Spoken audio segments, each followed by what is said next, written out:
Les managers qui ont peur de la diversité, il faut que nous soyons capables de les rassurer, tout simplement en leur expliquant que la diversité et donc la différence est une source de richesse et non pas de risque.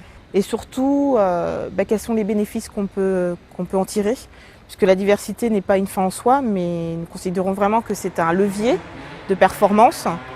Donc je dirais que c'est effectivement expliquer aux managers de proximité ce que la diversité peut leur apporter au quotidien.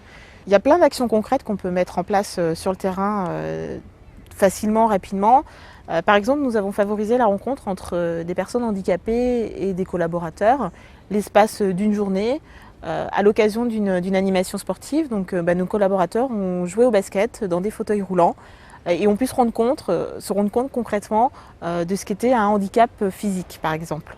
Un autre exemple, l'idée c'est de favoriser la rencontre entre les managers, les collaborateurs et les personnes qui ont été jusque-là discriminées, ou en tout cas qui représentent la diversité.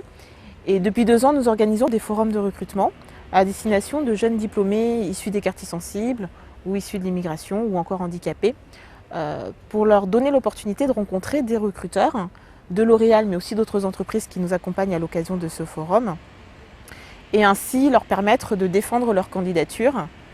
Et ces journées, finalement, aident à décloisonner les autocensures qu'il peut y avoir du côté des candidats et les préjugés que peuvent avoir parfois des managers ou des recruteurs sur ce type de candidats.